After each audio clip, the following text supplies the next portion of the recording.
In the first reading today, we hear that God's thoughts are not like our thoughts, and His ways are not like our ways. And we can definitely see that reflected in the gospel today, where these laborers are hired at different times and yet they're getting paid the same amount. And one of our knee-jerk reactions might be to say, Lord, that's not fair. Why are you giving them the same amount if they worked more, if they worked harder? Why not give them what is their due? And oftentimes we're looking for justice. We're looking to give one person what is due to them.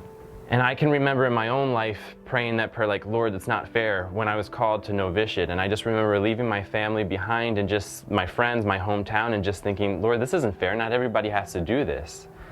But then I feel like He was saying to me, with that phrase that He says in the gospel, my friend, I am not cheating you. And I remembered, just all the different people throughout the world who grow up in war-torn areas, who grow up without a family to love.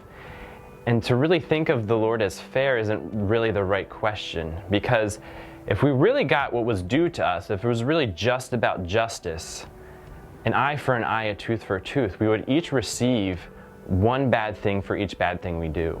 And so to pray for the Lord's justice doesn't really fully reflect what that actually means for myself or for yourselves.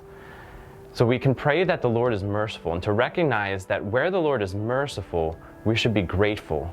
We recognize that mercy goes beyond justice. It's not simply giving somebody what's due to them, but it gives even more. It recognizes that you don't have to have anything, but in my love, I choose to give you something. That's what God does with us. He didn't have to call us into the vineyard, but in His mercy He calls. And so if He is generous with others, who are we to really compare what He's doing?